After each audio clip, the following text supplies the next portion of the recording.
Hey family, hey family, hey family. It is your girl, Miss Michelle Allen Franklin. Yes, Miss Michelle D.I.Y. For divine intervention, honey, because there are no coincidences in this world. Only God's divine intervention in our lives. And Mrs. Community Builder, why? Because your girl gonna give you the good information, boo, the things you need for your mind, your body, your spirit, and your emotions, honey. And this month, I am so excited. Y'all been following your girl. Y'all know what we doing. I ain't even gonna ask you. Y'all know what we doing, honey. All month long, it is Women's History Month, and your girl has been introducing you to phenomenal women. Yes. Yes, why talk to the people that I don't know? I talk about the people I don't know. Honey, I know phenomenal women. And today I have an amazing woman, just another amazing guest. Miss Nona-Kerry, honey. Miss Nona-Kerry Banks is in the building. Yes. Look, super producer, TV, actress. What do you want to be? All the things. I gave you some jobs, honey. All that. All of the things, honey. All of the above. She is. She is. Yes. She's a queen to be. Yes. Hey, boo, how you doing today? Hey, boo, how are you? How are you? Oh my goodness, I'm so excited. Nona's in ATL in the ATL representing. Yeah, she is doing all the things. Just TV, podcasting, all of the things, networking, like all of that. Look, and try not to choke in the meantime, because this weather out here in Atlanta is so bipolar. Don't talk to me about the weather. We don't even want to know. We ain't even gonna talk about it. I ain't even gonna say nothing. I ain't gonna say nothing. It's a hot mess. It's a hot mess. So I'm trying to stay well. Yes, honey. Well, yes, we need you well. We need you well. We got a lot to do. We got a lot of work to do. Yes. So, Miss Nona-Kerry, I met Miss Nona-Kerry on Clubhouse. I stalked you on Clubhouse, right? She found me on Clubhouse, honey, a couple of years ago. I was just on there talking. You know how your girl do on there, just talking. Talking about some things. And Miss Nona-Kerry called me and she said, "Girl, can you come on my show?" I said, "What?" I was so honored. So honored. I was honored. You flew down here for me. Oh my gosh. It was an honor. It was an honor. Flew down. I feel like that the beautiful thing is I love, because when you're not seen, you know what I mean? That's a whole nother thing. And that's a lot of women feel unseen. So to be seen, and to be valued by someone I didn't even know, right? I mean, it was just so random and you were so just genuine and authentic. I was like, yes, honey. Yes, thank you. I will definitely come onto the show. It was just a pleasure. And then I got there and her beautiful personality matched her spirit. Some people are different in person. Nope, this one is a beautiful spirit, true, honey. It matched what I heard on the phone. And so I just love it. And I can say the same. I can say the same for you. And we clicked when we first talked. And when you came, I felt like I had known you for years. So yes. So I definitely appreciate you for coming. And I appreciate, we now have established a friendship. So I definitely hold it dear, Yes, thank you. You're amazing. You're an amazing woman. And I love your platform. And I'm so proud of you.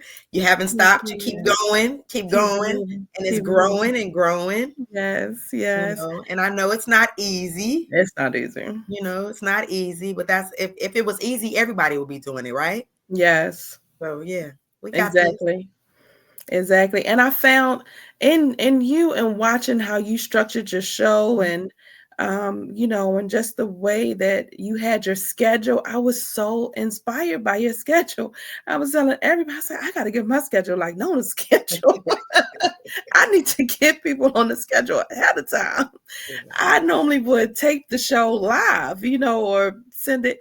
And it'd be so stressful. Yeah. I'm sure. And like the way you had your show structured and months in advance and, just the organization of it. I was like, I have to, because perfect. I suffer from anxiety. Mm-hmm. So last minute doesn't work for me. Although I work well under pressure, I still don't like last minute. And then with something like this, I'm counting on other people. Whereas I know that if it was only me having to be at that spot at that time, I'm going to be there. But having to have the camera people to be there and my guests to be there, that's a lot of people. And it's not, even though my crew's not, and one guest is not a lot of people, but one is too many for my brain, the way it's set up. I'm gonna be worried. Are you gonna make it?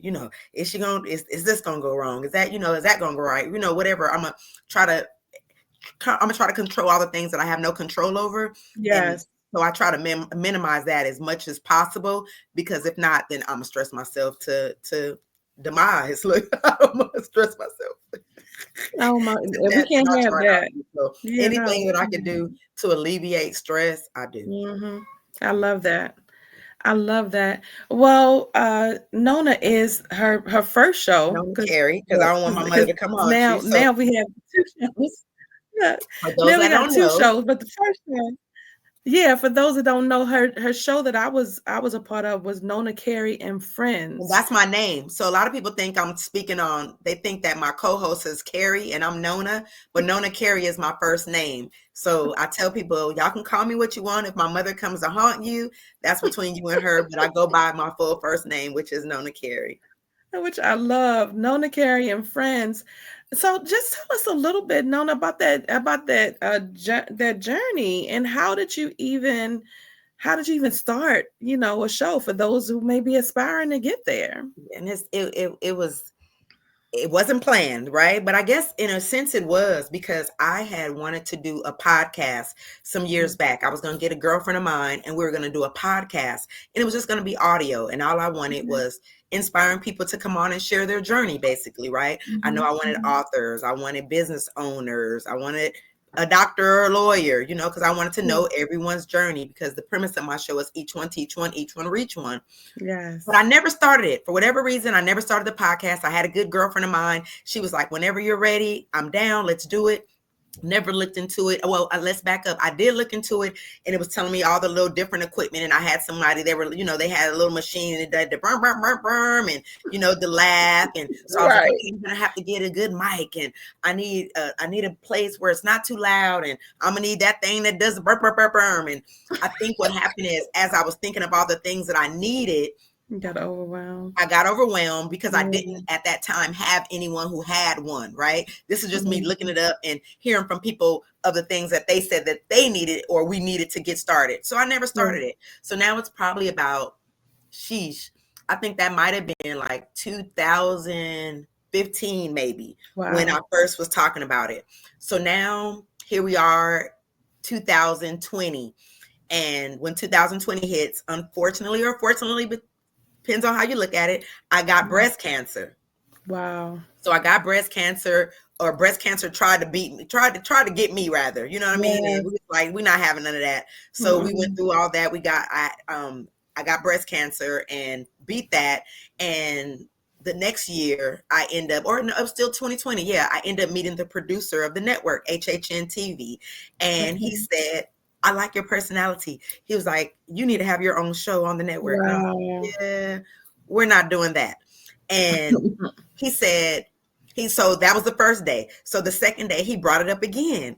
Wow. And I was like, I don't want to do it by myself, And then the third day he brought it up again. Did you think of a name of your show? So I was like, okay, this dude is serious. And he was not taking no for an answer. He said, did you find some friends then? And so now I reached out to the one friend that I was going to start the podcast with, and another girlfriend. I took them to dinner and I said, let's talk. I said, I met this producer. He said that he wants me to do this show. And they was like, are you sure you believe? I was like, I mean, because I don't know him from a can of paint. I was like, it sounds good. I know the network is new. They're growing. I had already researched all that before I got with them. So I said, I know it's a legit I know it's a legit network, but it's new, So I said, he's trying to build the network.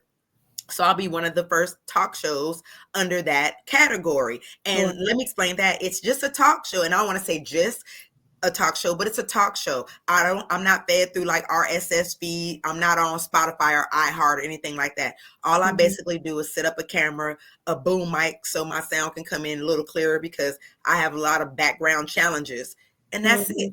That's it. So I started it, and when I first started it, I didn't know what direction I was going in. So I started with 2 friends, and it was just going to be us just having just typical discussions on everyday topics. And we recorded 4 shows, and my first co-host said, I got a promotion back to California, so I'm going to be leaving you. And I was like, look, I only record 2-3 times a month. I'll send for you. You know, it ain't going to cost that much if I buy the ticket in advance. And she was like, no, I'm gonna stay in California. I'm not gonna continue on with you. So I was like, hurt. And then my other co-host said, I really don't like how I look on camera. I don't want to do this anymore. But she used to work in the industry before, and she did contracts, entertainment contracts. So she said, I just want to do the contract. I just want to go back to behind the scenes right now. So I was like, oh my God, now I don't have a co-host. And so everybody that knows me knows I line dance. So one of the young ladies that I line dance with had told me when I first began, she said, Nona-Kerry, if you ever need help, I'm your girl. So now I'm without any co-host. And so that was Tokyo. So I reached out to Tokyo. So Tokyo rocked out with me for 3 years. And toward the end of like about 2.5 years, she started wanting to do a podcast as well. And that had been in the back of her head to do one. So I started letting her promote her podcast. And so now she's doing her own podcast, and, you know, a successful podcast, I might add. So she's doing really good. And I'm not going to talk forever, but I guess you invited me to do that, right?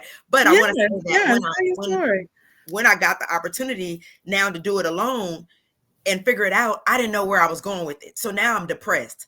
I'm scared because now I have the show. I don't have any guests. I don't have my co-host. So I didn't really know what to do, what direction. And so I called Aaron up. Well, first I talked to the producer, and I'm like, I don't even know what direction. I don't even know what I'm supposed to be talking about. And he says, go to God.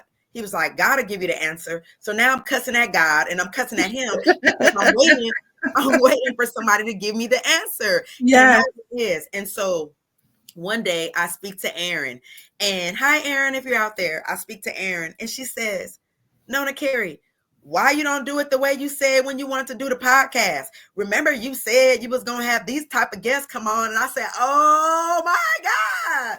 And there it was. Wow. So I went to the producer like, this been my plan before you came along, Mr. Producer. I said, the only difference is now I'm on camera. Before I wasn't going to be on camera, but everything else was my idea and my idea how I would do it. And so it all just fell in line. Let me tell you something, Nona-Kerry. Let me tell you something. God gave you a vision.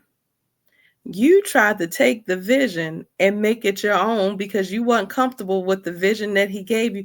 He didn't give it to you for you to give and be a host and that and the third with everybody else. He gave it to you because you were the vision, right? And that is why these other people ain't worked out, because they weren't supposed to work out. But because that was your plan. So God, he is so amazing. He's like, okay, that's what you want? Oh, okay. All right. Okay then. No problem. I fully equipped you to do this by yourself, but okay, if that's what you want to do. And I'm speaking from experience because I did the exact same thing when I started my program, Reflections Choosing Me Guilt Free. I thought, Lord, I know you gave me the vision, but I think that I need somebody with me. And I had a man and a woman with me, and then she went and did something else, and then he went. It wasn't supposed to be. And I'm trying to. That's still rough for me because I now don't have a permanent co-host, so now I'm inviting guest co-hosts, and I like that because I always wanted to share the money, right? So it's an opportunity now for me to share the money. But again, my concern is I'm worried if the guest is going to show up, right? And then now I have to worry about if the co-host is going to show up. And so one day I reached out to one person that was going to be a co-host, and that person couldn't make it. And I said, you know what? I'm not going to stress it. I was like, today I'm going to go in. Yes. And I'm going to record. I only had one guest this particular day. And it was a real sensitive topic too. And I said, I can do it. I could do it. Yes, you And can. I did it. And I forgot that I didn't even have a cause. You know what I mean? Yes. So I just recently went on the platform and I looked at it and I said, what's wrong with the angle? Like, what's wrong? I was like, oh, wait a minute. That's the show where it was just she and I. And then I looked, I said, well, did you get yourself on the back a little bigger? It wasn't bad. You did all right. Yes. It wasn't bad. It wasn't bad. So I was like, I can do it. But you know, my thing is because I'm still on a hormone drug. And I remember when I was doing the show, or I'm not even gonna say when I was doing the show, there were times that I was filming and I'll forget my words. I'll forget my thoughts. I may do it tonight. You know, I can have a whole sentence formulating in my head, but it won't come out my mouth. And I can see it. I can see the words, but for whatever reason, it doesn't come out my mouth, or I'll start stumbling over my words. And I'm like, I'm not equipped. I'm not, you know, I'm not an Oprah. I'm not a Gail. You know, I'm not a Tamron Hall. These are all the people I look up to. And I had to sit with myself like, well, yeah, you're right, because you're none of them. You're you. So you have to sit in you, be you, no one could be you. And whatever you went through are your challenges and you work through them. But I go to the doctor and I'm like, yo, what is it with me stuttering and forgetting my words? And she had to sit me down and she said, Nona-Kerry, you know, you're still on a cancer medication, right? Sure, surely. You know, they say like, chemo brain and all that. You know that's real, brain right? fog is real. Yeah, that brain you know fog you're not done, right, with treatment. Mm-hmm. You get that part. You're just not going through the radiation and the chemo part, but you got to give yourself grace. And I said, oh, I do take this every day. And she said, and even after you stop, honey, it may not all come back the way it was before. And you got to accept that. And I'm like, look, I'm alive. You weren't about the wrong stuff. So I recorded last week and I couldn't remember. And I was like, I looked at the people. I said, look, people, it is what it is. Yes. I remember, I may stutter. And listen, this is the thing, because God was dealing with me in perfection. Honey, perfectionism, I say this all the time now, is demonic. Yes. Okay, because we have this thing in our head where we have to be perfect. It has to look like this. We gotta sound like this. We gotta be this. We gotta be Oprah. We gotta be Gail. We gotta be Tam. We gotta be right. All of the people, because that's what we've seen. This great, excellence. And it does not mean because you think that there has not been a day that Gail ain't stuttered over her words, that Oprah ain't studied over her. They have. You know what I mean? And so you just take it, keep laughing, and keep it moving. You know what I mean? Go on to the next thing. Honey, I started a radio show in January. Congrats. Yeah. Listen, Nona-Kerry. I pulled up my notes. I get out the car, pull up my notes. I get inside the radio station. My notes wouldn't come up. The screen went black. Do you hear me? Sounds about right. You know what I did? Change the subject. I went on what? I had to tell you about that next week because I don't know. I don't know where I was going with it. And I didn't know it like that too. You know what I mean? I don't try to pretend what I know, but if I don't know it, I ain't gonna fake to know it. You know what I mean? And so I'll get that back to y'all next week. And I went on to the next thing. You know what I mean? You just keep it moving. Right. You know, I'm learning that now. And the transparency in your journey. Hey, I got this brain fog. Y'all know I got this brain fog. Look, I'm sorry. We're going to move on to the next thing. And it's so funny because like my shows are pre-recorded, and I was explaining that one day, and someone said, well, as you're recording, if it doesn't go right, just cut it. And I was like, I don't even want to do that. I don't want to cut it. Look, this is what it is. It is what it is. You know what I mean? I'm like, and I can't be any more authentic than that, because I'm like, and I'll look back at my show like, oh yeah, maybe that one you should have done whatever. Like one time I had a collar on, or something like this, and it was just sticking up the whole time. And I don't have a major crew, so no one said anything. We got the camera started. They went on, and they're guys. They went on about their business. So I'm looking at the show the whole time, and I said, good grief, no one told me anything. And then eventually, I guess it went down as the show was almost ending. Like I recorded about 45 minutes, and I think like 35 minutes, it finally had to set itself. And I was like, oh, whatever. And but I'm thinking to myself, as someone looking at it, that they're like, well, why don't they fix that? And I'm like, it is what it is. And these are normal things, regular things that happen. And that's what's going to happen to you. Nothing's going to be perfect, but don't let it stop you. You know what I mean? Don't try to, because you waste a lot of time. You waste a lot of time going back to try to correct it. to fix it. And especially if it's something profound that you said, and even if not, it worked in that moment, right? And then so now you go back and try to fix that. It's not the same. The flow, the energy is different now. So you take away from a lot of things when you do that. So I just say, press play and let it go. There it is. Press play and let it go, boo. That's it right there. Honey, it's almost like press it will record hold rather, you right? yes. It'll hold you in bondage. Like it's just a shackle that you've attached to yourself. Yeah. You know, and so it break free, honey. Break free. And I'm free. I'm free. I'm like, it is what it is. I said, I look back and I'll laugh. My hair is here, that's here. Because if you do that, every time you look, you're gonna find something wrong. Yes. And so in the beginning, the editors knew that. So the producers knew that.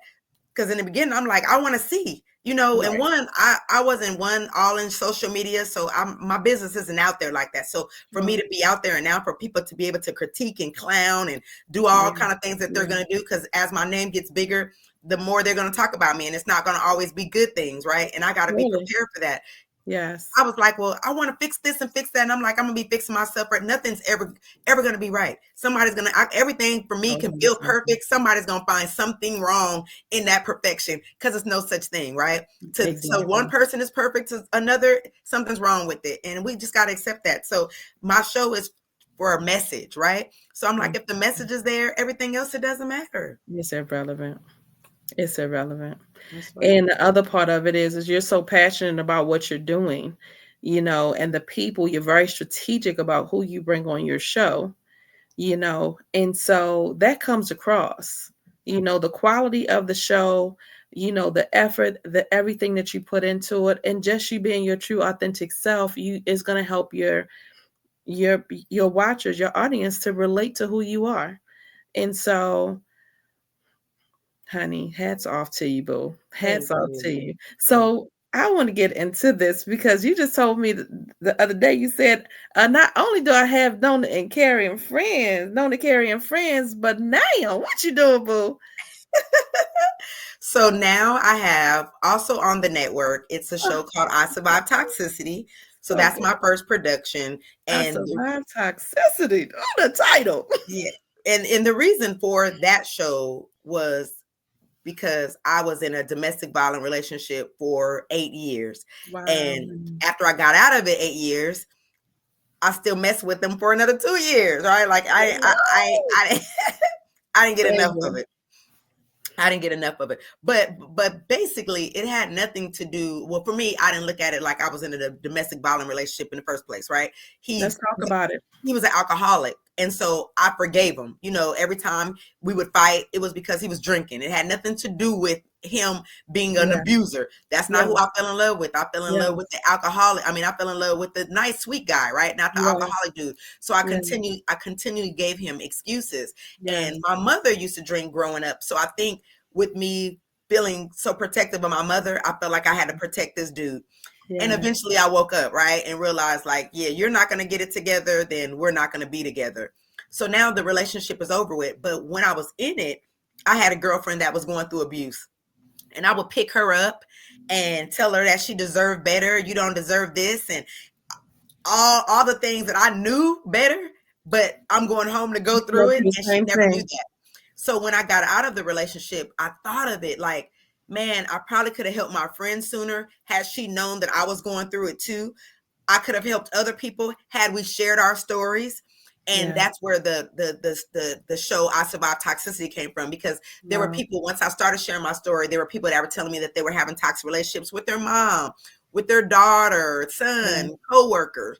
And that's what birthed I Survived Toxicity. So I wanted people to come on, not just to share the gory, but the glory, you know, how you survive, how you emerge even stronger, you know, what you learn from it. But I want everyone to get their stories out there in hopes that somebody won't go through it. Or if they are in it, they'll get out sooner. Give them the strength to get out of it, Lord. Yeah.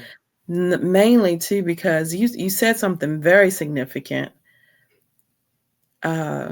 I watched my mom. My mom was an alcoholic. And so, and what I thought of when you said that is, you're like, I know that my mom is not a bad person, right? I know that this man is not a bad person. Like I've seen good in him, right? He's not always like this. I'm sure your mom might have had some behaviors when she was drinking, right? But I know the good side of her. And so that the way that we process that in our minds, to give people grace, that give them the compassion and all of the things. But I want you to talk about when you are suffering. What that looked like when you were suffering, and what that looked like. It's so different for me, I feel, because despite going through all that, I try to stay positive. And it was like I had to faith it till I made it, right? Yes, yes. So I couldn't sit Ooh, in it. fake it till you made it. She didn't say fake it, y'all. She said faith it till she I made had it. 2 children at home, so I Ooh, gotta faith it with them. I yeah, gotta still go to work every day. I gotta faith it with them. yes, Then everyday life people, right? I gotta faith it with them. yes, So I never really had a chance to really sit in it. You yes, get what I'm saying? yes, Because I was like, and even though I knew that it wasn't right what he was doing, and I knew that he knew, still the stubbornness in me, I would say, I couldn't let him feel that he was breaking me either. You know what oh, I mean? So yeah, I had to stay strong. So I was suffering deep down, right? yeah, Because I remember little things like, and it was not really little, it was major, like going to the store and missing his call. Walmart, yeah, bad reception. I would yeah, miss his call, but I went to Walmart on my way home. I didn't tell him first because we needed toilet paper. We need toilet paper. So I yeah, just stop off at Walmart. You know what Walmart got in there, especially right. when Walmart first opened up. So I'm down every 17 aisle they got, looking at this and that, without realizing that Surely. my phone's not ringing. So now I get Yeah, to the car. Now the reception is going. Now it tells me how many calls I missed, and I panic because I already know I missed this many calls. I know what's going to happen when I get to the house. yeah, So in those moments, yeah, I suffered. It hurt. You know what I mean? It was yeah, scary, but I know that I got to get to the kids. I still got to cook dinner. Life still goes on. So I'm just going to have to deal with it. So I pray before I go in. And I know that, I tell myself, maybe not yell back, maybe don't roll my eyes, maybe just sit there and try to take it the best I could, because I already knew that I was wrong. Because this is what I'm saying, right? I was wrong because I didn't call him first before I got off work to tell him that I was going to Walmart. oh, babe. Oh, Nona-Kerry. Oh my gosh. That's so heartbreaking. And that is the story of some woman that's going to be watching this right now. I got a phone call last week from a 70-year-old woman who was getting abused by her husband. And she said, I know that I could leave, but she kept saying, I'm 70 years old. I just don't want to start over. I just don't want to start over. And she said, because she started whispering on the phone. She started whispering and he had fell asleep. And she said, I don't want to wake him up. She said, can you still hear me? Because I don't want him to get mad at me if I wake him up. I can't imagine. 70. 70. And did she tell you how long she had been with him? Oh, they had grown children together. I can't imagine. And my thing, so all those years, I'm thinking, because I remember one time we were fighting, and and this time it was like a really bad one, where he's like gut punching, right? And I remember and I laugh, and I'm not laughing because it's funny, but I just laugh because I can't believe I even went through it, right? Yeah. And so for so long I was embarrassed, like I can't believe I went through this, or I'm going through this, because I fought guys when I was in high school. I fought guys when I was in junior high school. I fought guys in the street. Like I was a tomboy. I wasn't scared of nobody, but now I'm going through this. Like I couldn't believe it. But I remember this particular day, I'm being quiet. I'm thinking I'm being quiet because I don't want the kids to hear me. And they never said anything. But years later, I end up finding out that they did hear. And then I remember one particular time when my head got split. I still have the scar, unfortunately. And my eyes went black. And, no hiding that, right? No. And my daughter asked me, what happened? And I said, oh, I was walking to the bathroom. I tripped and it was a TV stand, and I hit my head. And the way the TV stand was set up, it's like, yeah, nah, it wouldn't have happened like that. And I think at that time she was like 7 or 8. And the way she looked at me was like, really, mama? right. And she didn't say anything. She just looked, and I'll never forget that, and we never had the discussion about it, and life went on, life went on until eventually I got the strength to, to leave him alone. And I remember that day like it was yesterday. I was ready to fight, I was ready. He was taking a shower, and this day I was like, I didn't really care where he went. You just couldn't be here anymore, right? And so I just said, I'm just going to take this butt whipping, whatever happens. The kids were gone. We're just going to fight, but you're leaving today. Like you're out of here. You're out of here. And that day, and we didn't fight. He was like, take him wherever, and I dropped him off, and that was that. And I loved him though. You know what I mean? I loved him. And so I would still go visit it. And eventually I was like, okay, enough is enough for this. I'm like, you got away from this. And he never hit me again or anything. But every time I started seeing him, the more I started seeing him, I started flashbacking on those moments. And I was like, yeah, and I just prayed, that, he wouldn't put the other person, any other woman that he gets with, do the same thing. And so years later he called and he apologized, and I accepted his apology, and like I told him, I never felt like it was you alone. I feel like, you watched your father fight your mother, and now you have this alcohol problem coupled, it was a disaster of a relationship, Yeah, that's the hard part is, we talk a lot about in this Women's History Month. So we are talking about women and our different experiences. But, I always come back around to the men, and that's why I do Men's Month.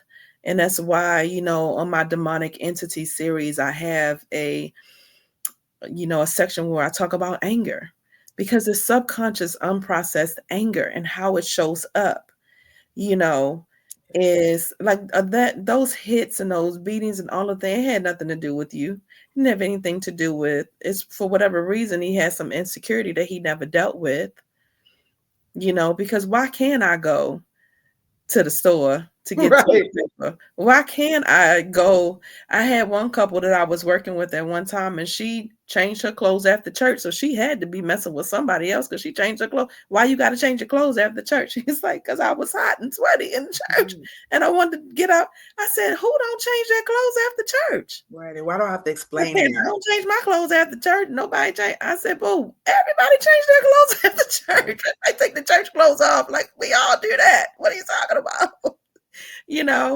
But it was just in his head. Yeah. He needed that excuse. It was something, and that is just the worst. But I love that he called. Because and it meant a lot to me too that he did, because there were a lot of things that, because we were together for quite a long time, and so I it wasn't all bad, and so I was like, in the end, you kind of hated me for my decision, but I'm like, dude, you did this, but I wasn't all bad. And so when he apologized, I forgave him, because like I told him, I never believed that you were a bad person. I just believed that you definitely needed help, and I did all I could, to help, but me being there and being a punching bag, whenever you're upset, we're good on that. Yeah. That's really funny that you said about when you said, you had the mark on your head and, you came with the excuse. My mom did the exact same thing. And that's the thing. She has a slice right here to this day. Yeah, I got the mark. Not going anywhere. And, I remember I had to get stitches, and I went into the hospital, and I lied then. I lied and told them I lied. And I went to one hospital, and the lady says, the nurse, she said, what happened? And I'm telling her the story. I said, I walked out the patio then, and I think I tripped. I'm good at tripping, right? And she looked at me pretty much like my daughter did. But the way she did it, she was like, okay, and I'm going to want you to tell that same story to the police, she says. And I was like, what, I'm going to tell that to the police? I was like, lady, you tripping. And I left. Wow. So I go home, but I can't fix it. I got to still go to the hospital. So he goes with me. Yeah. So now we go to another hospital, and this time we're both in the room. And now the nurse comes in there, and he's sitting over here, and I'm sitting on the table. And she asks me what happened. I tell the same exact story, and I promise you, that lady looks over at him. Yeah. Yeah. Yeah. And she left out. She Yeah. came in there with the doctor. The doctor asked the story. I can't see his face because they're on the side of me. And Mm-hmm. he's right behind them in a chair. And they asked me again the story. I feel like I told it the same way. And Mm-hmm. they glue my head together, and that was it. But they didn't believe it. They Of didn't believe it. course. And so, like, and even one time I called the police on him, and it was two police. I'll never forget, a white police and a black police. And this was like when he first ever hit me. This is actually the first time he hit me. No, it wasn't the first time. It was the first time he hit me at this new house that we were in. Because it took him, like, he had hit me one time. He slapped me like years prior. And he never did it again. And then we moved, and then he did it. But this time I was driving. So I jumped out the car and run into CVS, called the police, and the police take me home. And it was that time of the month. And I was like, please, can I just shower up real quick and I'll come do my statement? And when I went into the living room to do the statement, the black policeman says, I don't even know why we sat here. And I was like, I'm sorry, did I take too long? And he was like, no. He said, I just know that when we take this report, he'll be back later on tonight. And I was like, oh, no, he won't. Who are you to say that? And I remember looking at the white policeman like, forget him. He don't know what I just went through. And I promise that probably was like 1 o'clock in the afternoon, and maybe 11:30 that night he was back. Yeah. Yeah. I said, my God, that man said it. Yeah. Well, they know it is because, again, when you feel like you're in love with somebody, it's hard to just cut it off. And there's some unworthiness in the belly, right? There's some self-love that's lacking, that's going on. There's some unworthiness in the belly. And you haven't dealt with the reason why it's okay for you to block this out, why it's okay for you to think that that's love. You know what I mean? Mm-hmm. And so that work is not done. And so it is, and then some people, if you've seen mama, right? If you've seen daddy, I know my mom's a great person. I know my dad's a good person. Oh, I know, you know what I mean? So we process it so differently in our minds to where we make it okay. And just like you said, I'm going and being and doing. I got to take care of these kids. I got to go to work. I got to do this. I got to do that. I ain't got time for that. Or I'm just take this and it's going to be over in a minute. Then I can go ahead and fix dinner. You said it's so cavalier. Like, like that, what you can tell that was your routine. Like, that was it. That was it. I'm no fight thought for a to minute and then it's going to be over. And then I'm going to go ahead and fix dinner for these kids. Mm-hmm. And that's what it was for so long. And, I sit back now and I'm like, I can't imagine ever going through anything like that again. I know I met a guy. I ended up meeting a guy after that guy, and he hit me. Wow. And that was it. That, that one and done, right? It didn't take. Mm-hmm. And then after him, I met a guy and he raised his voice at me. Yeah, we don't do none of that. Like, you can't do none of that with me. None of that. None of that. I don't know if it's just the PTSD. I just feel like if you got to talk to me that way, you don't need to be with me. Let alone hit me. You know what I mean? That'll never, I'll never stand for that. But going back when you're saying the self-love, I was married prior to this relationship, and my husband at the time was really, really good to me, right? Really good. But I was so worried. I grew up in California. I'm from New York originally, but I'm out there in California, getting to the money. And I'm feeling like that's what life was about. Like, we got to have all the material things because I want to be like the Joneses. And I wasn't happy. He was giving me all the love and attention that I needed. He treated the kids good. Like, he was a good dad, all that.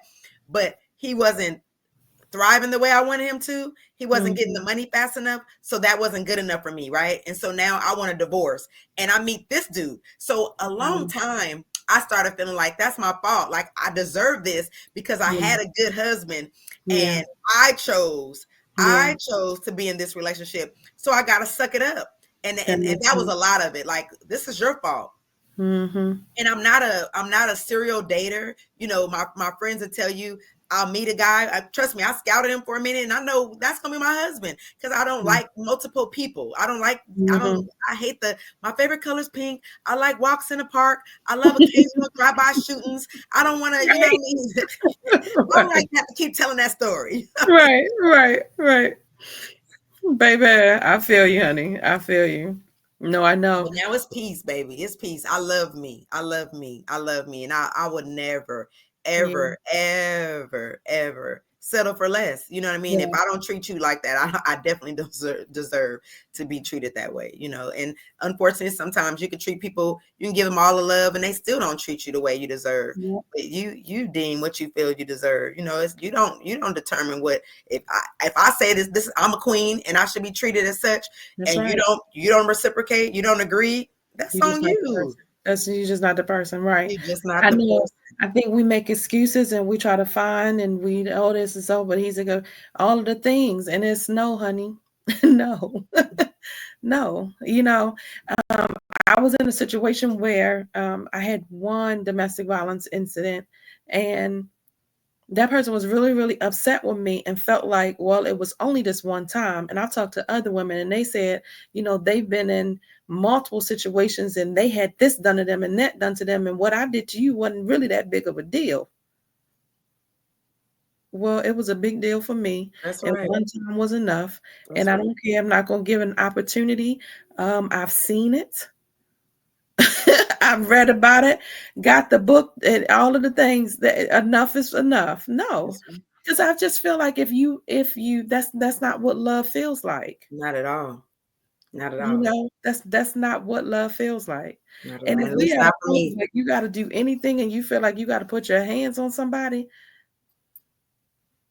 you gonna make me? You feel like you got to make me do something? We grown. I can't go to the store. I'm grown. We grown.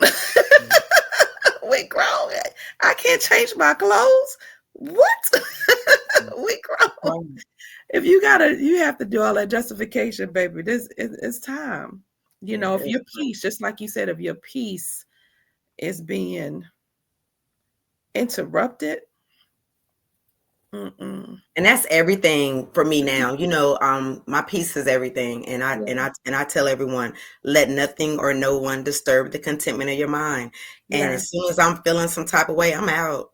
Out. And that's anybody, blood relatives. Like if you making me feel uncomfortable, uneasy, and especially after cancer, there's so much that I didn't appreciate before, you know, and peace alone, like hey, that is everything to me. So you disturb that, it's a problem. It's a problem. You won't hear from me because I don't do drama at all. None. Nothing about it turns me on. I don't want any parts of it. I'm good. Nona-Kerry, I'm gonna tell you what, baby, you don't look like what you've been through, boo. You look good. Thank goodness. Thank goodness. Yes, praise God for that, honey. Praise God for that. Now, the new show and Nona-Kerry and Friends, tell them about the network, where to find you, how to find you, all of the good things. Yes, so the network is new. The network is called the HHN TV. They've been out for 4 years now. They just started marketing it because they want to make sure that they had enough content on there for everybody. You know what I mean? So anyone that gets on there now, they usually get stuck, right? Because there's something for everybody on there that they'll find. But the network can be found on Roku, Fire TV, all app phones in your app stores. I don't think I'm missing anything there. Fire TV, Apple, Android, all that great stuff.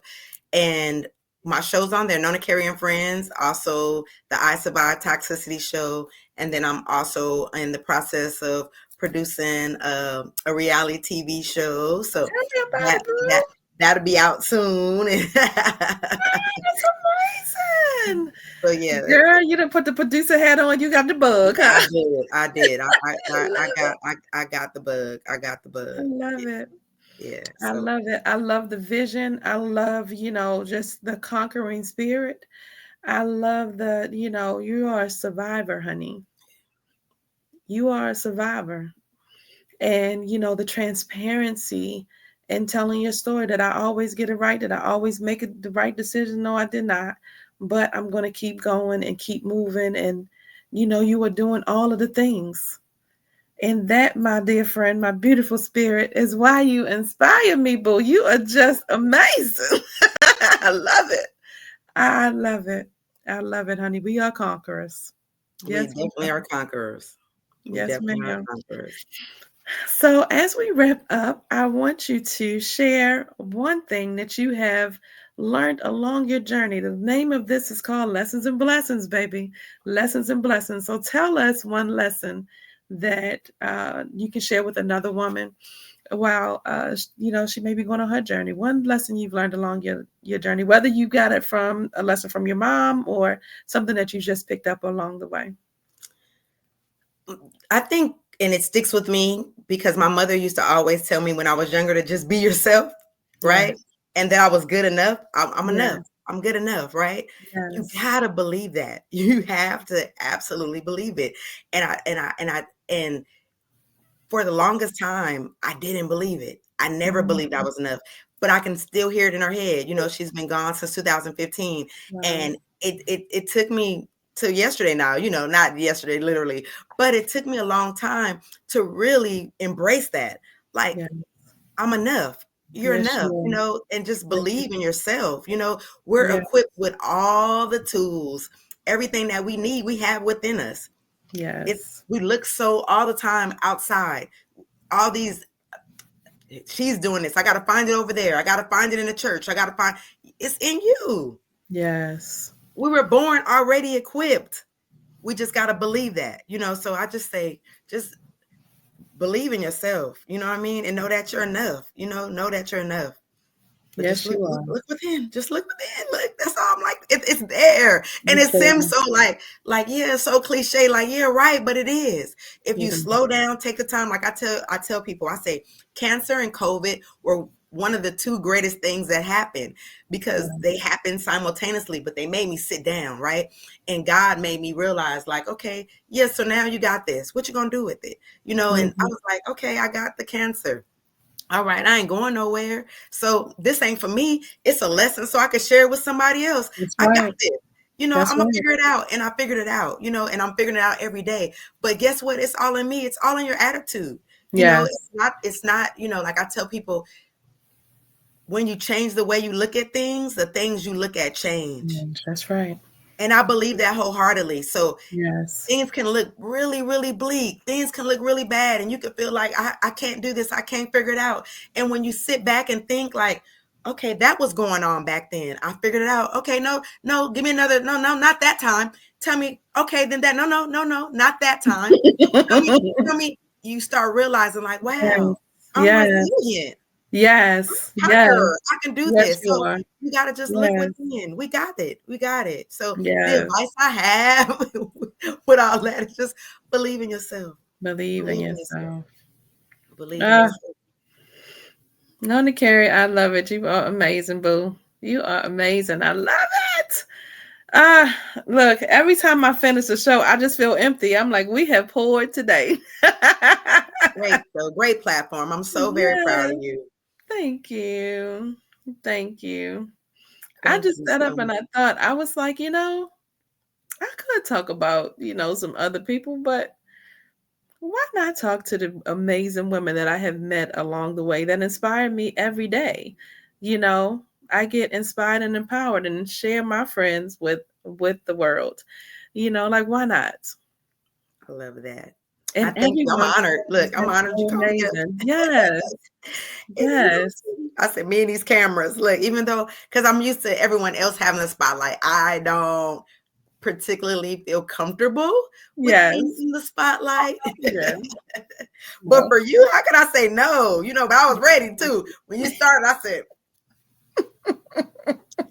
okay, when, what time? it was the first thing she said. I really don't like being in the spotlight, but for you, I'm like, thank you.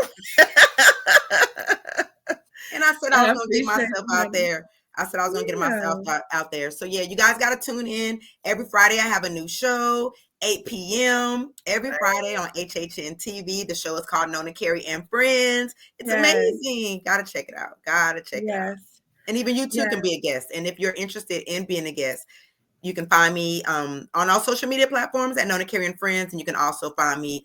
You can email me at info@nonakerryandfriends.com.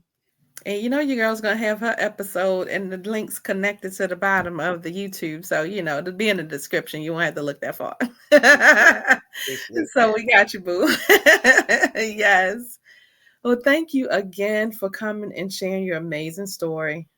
This just story of power and resilience, you know, and to see you on the other side and where you are. Like I know you didn't even think you would be here.